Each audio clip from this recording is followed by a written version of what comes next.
suppositoria semua ya. Bentuknya seperti apa suppositoria ini? Kayak apa ya? Sudah, Pak.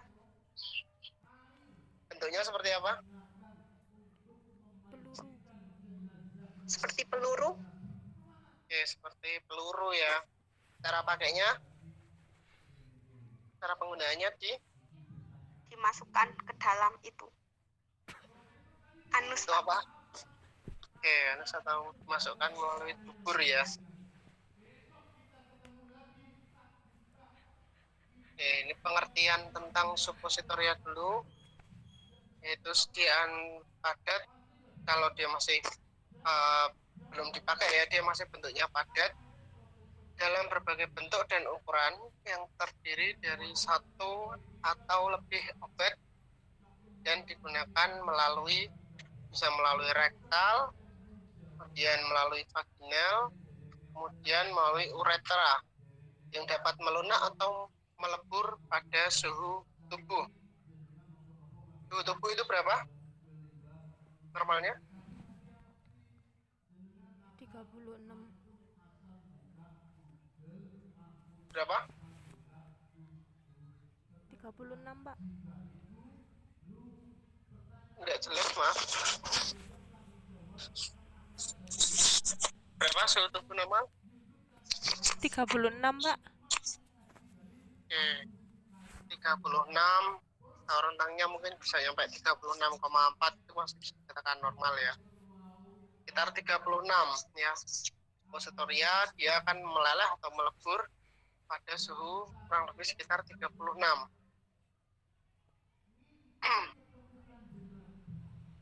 Kemudian suppositoria ini dia bisa digunakan melalui rektal, ya, kemudian bisa melalui vaginal atau nanti kita biasa sebut dengan ovula, ya. Bentuknya biasanya kayak seperti telur, ya, dan ukurannya biasanya lebih besar. Kalau vaginal itu, kemudian uretra, melalui uretra itu nanti biasanya basila dia kita sebutnya basila, nanti dia bentuknya kayak seperti tabung silinder panjang ya, lebih kecil tapi dia agak panjang, masukkan melalui uretra. Kemudian tupo itu terdiri dari komponen apa aja? Yang pertama jelas ada bahan obat di sana ya. Kemudian yang kedua ada basis ya, basis untuk membentuk sediaan suppositorianya. Kemudian inkompatibilitas dari suppositoria ini dipengaruhi oleh sifat dari kedua komponen ini tadi ya. Inkompatibilitas suppo dipengaruhi oleh dua komponen ini tadi, baik dari obatnya ataupun dari basisnya. Oke. Kemudian apa sih keuntungan sediaan kok dibuat melalui suppositoria ini ya? Yang pertama, dia bisa digunakan bagi pasien yang tidak bisa menerima obat secara oral ya. Misalkan orang itu mual muntah terus, otomatis kan dia tidak bisa dimasukkan obat melalui oral. Kemudian mungkin orang itu dalam posisi yang sedang tidak sadar ya, demamnya tinggi, kemudian dia dalam posisi tidak sadar, ya bisa tiduran seperti itu kan ya. Nah, untuk menurunkan demamnya pakai cara apa ya? Pakai cara dengan melalui suppositoria ini tadi. Kemudian yang kedua itu menghindari rusaknya obat oleh sirkulasi portal ya, menghindari rusaknya obat oleh sirkulasi portal. Jadi kalau misalkan obat oral dia itu kan sirkulasinya, jalurnya itu panjang untuk sampai pada reseptornya, untuk sampai menimbulkan efeknya ya, mekanismenya lebih panjang. Tapi kalau obat suppositoria dia itu lebih cepat jika dibandingkan dengan penggunaan obat oral. Kemudian yang ketiga, suppositoria ini dia bisa digunakan atau bisa kita pilih tujuan penggunaannya. Jadi kita itu mau memberikan efek itu efek lokal atau kita mau memberikan efek sistemik. Itu bisa. Lokal itu hanya bekerja pada daerah yang dikehendaki saja. Ya. Misalkan suppositoria yang digunakan untuk obat wasir, ya, ambeien, itu bisa digunakan. Jadi efeknya hanya muncul pada sekitar rektal saja, ya sekitar dubur kan. Wasir itu kan ada di sekitar dubur, ya kan, pembuluh darahnya yang membengkak, ya kan, hemoroid. Nah, ini suppositoria bisa memberikan efek lokal hanya pada area tertentu saja. Kemudian yang kedua, contohnya adalah dulkolak supo, ya, dulkolak supo. Jadi digunakan untuk memperlancar BAB. Bisa digunakan untuk pasien sembelit yang susah BAB, jadi pakai dulkolak supo. Itu efeknya juga hanya efek lokal saja. Kemudian yang kedua yaitu tujuan pengobatan sistemik. Ya. Sistemik itu artinya adalah mengikuti peredaran darah, ya. Jadi terdistribusi ke seluruh tubuh, memberikan efek ke semua bagian tubuh. Contohnya itu ada perimbaran supo, ya, anti muntah. Dengan orang muntah kan otomatis ya bisa berikan obat oral, ya kan.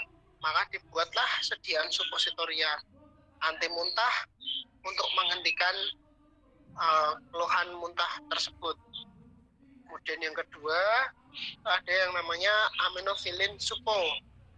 Biasanya digunakan untuk pasien asma, ya. Pasien asma itu biasanya juga akan mengalami gangguan untuk mengkonsumsi obat secara oral, ya, kalau sudah terlanjur kambuh, ya. Bisa digunakan sediaan suppositoria lain sediaan aerosol seperti itu, ya. Kemudian ada lagi yang ketiga, itu adalah acetosal supo. Biasanya digunakan untuk analgesik, ya. Kemudian diazepam supo biasanya digunakan untuk anti kejang. Nah, posisi pasien kejang itu kan biasanya tidak sadarkan diri, ya kan?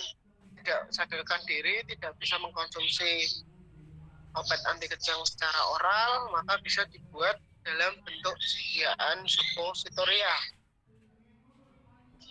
Nah, tapi selain beberapa keuntungan tadi, sediaan suppositoria juga memiliki beberapa kerugian. Ya. Yang pertama, jelas kurang nyaman dalam pemakaiannya, ya kan. Pemakaiannya agak sedikit lebih ribet dibandingkan dengan pemberian sediaan oral, ya. Kalau sediaan oral kan tinggal makan udah gitu aja, ya. Akan tetapi berbeda halnya ketika menggunakan sediaan suppositoria ini, ya. Jadi posisinya harus tiduran, agak miring sedikit, ya. Kemudian baru dimasukkan, itu pun pelan-pelan, ya, nanti biar dia masuk sendiri. Jadi kalau ditaruh dipasang gitu aja, nanti dia bisa masuk sendiri kalau sediaan suppositorinya bagus. Kemudian yang kedua, penyebaran tidak merata sehingga efek obat sulit untuk diprediksi, ya. Jadi pada sediaan suppositoria biasanya obat agak sedikit kurang homogen, ya, sedikit kurang homogen. Makanya efek obat akan menjadi sulit diprediksi karena penyebaran obatnya itu kan tidak merata pada sediaan obatnya, ya kan. Ada yang mungkin efeknya nanti di ujung jadi dia lebih cepat, ya, atau mungkin bisa memberikan efek yang lebih lama, ya. Onsetnya atau obat untuk mencapai start mulai terapinya itu dia menjadi lebih lama, itu ada. Oke, kemudian penggunaan basis suppositoria. Dari basis suppositoria yang ideal, biasanya yang pertama itu adalah stabil dalam penyimpanan dan juga penggunaan. Biasanya suppositoria disimpan Gimana?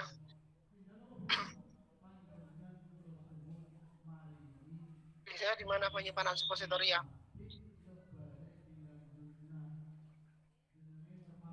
Kulkas.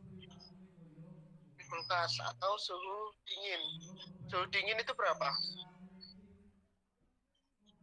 Berapa derajat sampai berapa derajat?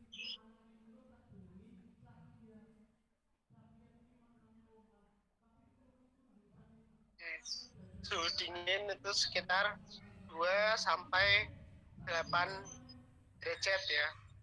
2 sampai 8 derajat. Ya, karena dia kan meleleh pada suhu yang agak tinggi ya kan, otomatis dia harus disimpan di tempat yang dingin. Ya, biasanya ditaruh di kulkas di bagian pintu saja, nggak perlu ditaruh di freezer ya. Kalau di freezer kan bisa sampai 0 derajat. Kalau di kulkas bagian bawah itu paling hanya 2 sampai 8 derajat Celcius. Ya. Kalau suhu sejuk nanti 8 sampai 15 ya kan. Dan suhu kamar itu 15 sampai 25. Nah, 25 ke atas itu kan hangat. Nah, suppositoria dia akan meleleh pada suhu yang hangat. Kemudian ciri basis supo yang kedua itu adalah tidak toksik atau tidak mengiritasi ya, karena takutnya kan penggunaannya susah ya kan, nanti mengiritasi justru maka muncul penyakit sekunder, itu kan lebih juga mengganggu pengobatan juga. Kemudian yang ketiga, basis supo itu harus meleleh atau melebur pada suhu tubuh ya, jangan sampai harus pada suhu yang lebih tinggi.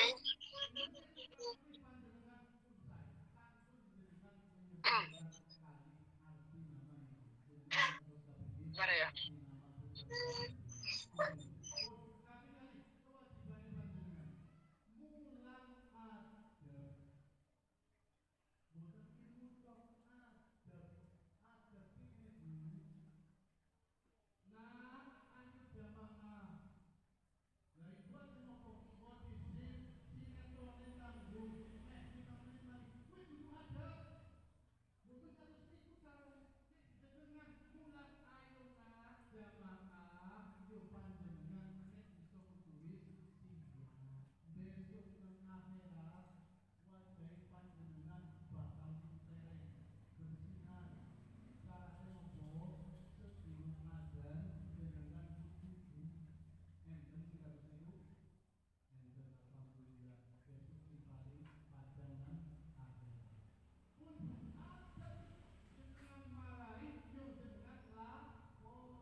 Oke, saya lanjutkan ya.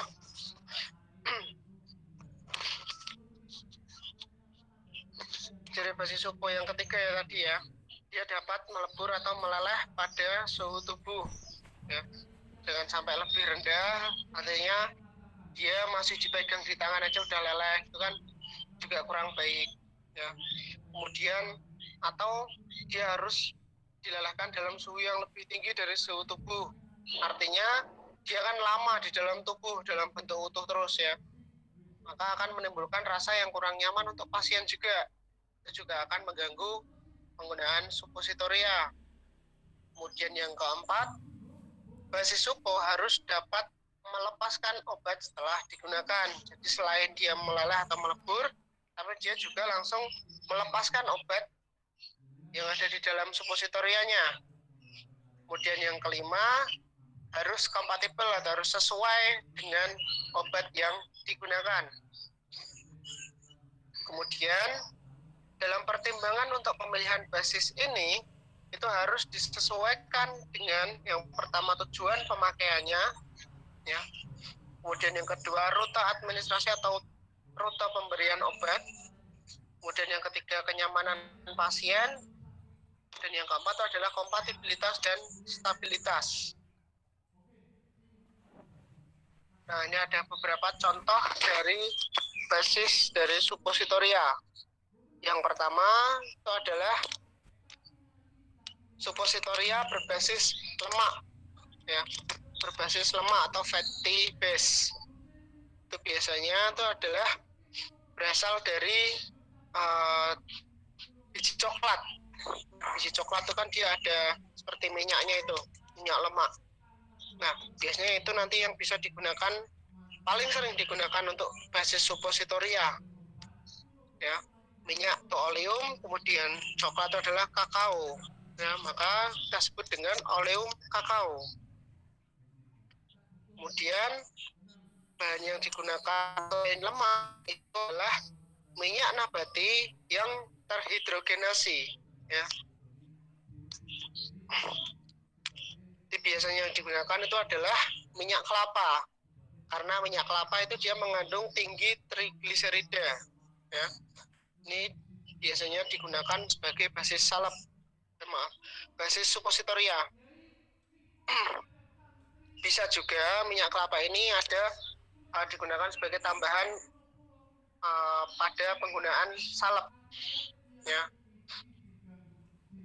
Kemudian yang ketiga, suppositoria yang basisnya itu larut dalam air. Ada PEG, polyethylene glycol, kemudian gelatin gliserin.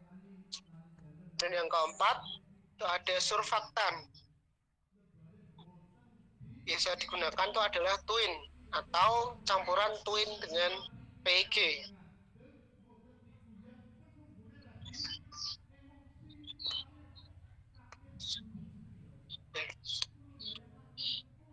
Basis oleum kakao, basis yang paling sering digunakan, basis minyak coklat, sifatnya dia dapat melunak atau melebur pada suhu sekitar 30 sampai 34. Nah, ini kan sesuai ya, karena suhu tubuhnya kan kurang lebih sekitar 36, maka pada suhu 30 sampai 34 dia sudah meleleh atau melebur, itu bisa digunakan, ya. Kelebihannya hampir memenuhi sifat basis yang ideal, tapi kekurangannya terdiri dari gliserida asam lemak tidak jenuh cukup banyak sehingga memiliki sifat polimorfisme. Ya, polimorfisme itu apa? Dia memiliki bentuk kristal bermacam-macam dengan sifat fisik yang berbeda-beda, terutama titik leburnya. Artinya oleum kakao itu tidak bisa disamakan, ya. Tapi walaupun dia berbeda, tapi memiliki perbedaannya itu yang nggak begitu signifikan, ya. Kemudian sifatnya yang berikutnya adalah pelepasan obat terjadi karena basis meleleh atau melebur pada suhu tubuh sehingga bahan aktif obat terlepas, dan harap diperhatikan pada titik lebur dan juga titik lelehnya.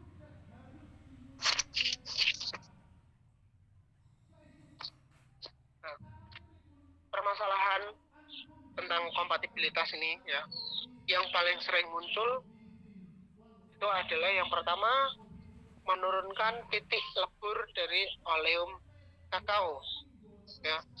Jadi bahan obat dia dapat mempengaruhi oleum kakao, dapat menyebabkan penurunan titik lebur oleum kakao. Otomatis kalau penurunan titik lebur, maka dia akan menjadi lebih sulit kita gunakan sebagai basis suppositoria, ya. Biasanya bahan obat ini yang digunakan itu adalah yang larut dalam minyak. Contohnya adalah klorat, hidrat dengan kamfer, ada kreosot dengan fenol. Ya, kemudian cara mengatasinya itu bisa dengan cara ditambahkan wax atau sera ya sebanyak 4-6% dari bobot oleum kakao. Kemudian bisa juga ditambahkan dengan cetaceum sebanyak 18-28% bobot oleum kakao. Ya, bisa kita gunakan dua bahan ini, wax, sera, cetaceum. Sera itu nanti boleh digunakan sera alba ya, wax putih, atau mungkin sera flava ya, wax kuning, bisa semua. Kemudian yang kedua, kalau tadi menurunkan titik lebur oleum kakao, yang kedua justru menaikkan titik lebur oleum kakao. Contohnya adalah perak nitrat ya, argentum nitrat, dan juga timbal asetat, PD asetat. Untuk mengatasinya biasanya ditambahkan dengan beberapa tetes minyak kacang atau peanut oil. Itu bisa digunakan untuk mengatasi kenaikan titik lebur oleum kakao ini. Kemudian yang ketiga, penggunaan bahan yang dia tidak mau bercampur dengan basis dari oleum kakao. Contohnya adalah ihtamol atau ihtiol. Warnanya coklat kehitaman seperti itu, dia sulit bercampur dengan oleum kakao.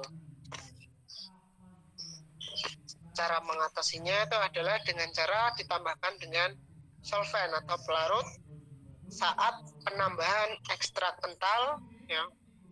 Ekstrak kental ditambahkan alkohol dulu ya sampai mencair, baru dicampurkan dengan basisnya, karena ideal ini dia bentuknya kan ekstrak kental ya kan, ideal kan bentuknya ekstrak kental, dia bisa ditambahkan dengan alkohol dulu biar dia larut bentuknya agak encer ya, baru ditambahkan dengan oleum kakao.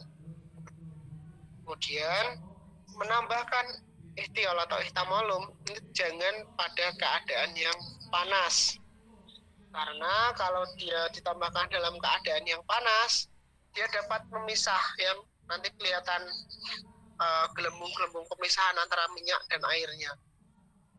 Itu. Nah. Kemudian permasalahan inkompatibilitas yang berikutnya itu adalah dengan obat yang dapat melunakkan atau mencairkan. Misal contohnya adalah asam salisilat, fenol, dan juga asam tanat. Kemudian oleum kakao ini, PEG ya, basis yang kedua ya. PEG kalau digunakan bersamaan dengan antibiotik, ya, itu aktivitas antibiotiknya atau efek dari antibiotiknya dia akan menurun. Solusinya mungkin bisa ditambahkan sedikit dosisnya untuk menaikkan aktivitas dari antibiotik tersebut. Bisa. Kemudian bisa juga mengurangi efektivitas dari bahan pengawet. Ya, karena PEG ini dia dapat membentuk kompleks dengan bahan preservatifnya. Biasanya dengan golongan-golongan paraben, metilparagen. Metilparaben, kemudian bisa kita sebut dengan ipakin, ini kan biasanya digunakan sebagai bahan pengawet ya, untuk pengawet supu, tapi dia bisa menyebabkan jika terbentuk kompleks maka mungkin dia akan berpengaruh terhadap titik lebur atau titik lelehnya. Oke, sampai di sini ada yang mau ditanyakan dulu tentang inkompatibilitas dari suppositoria?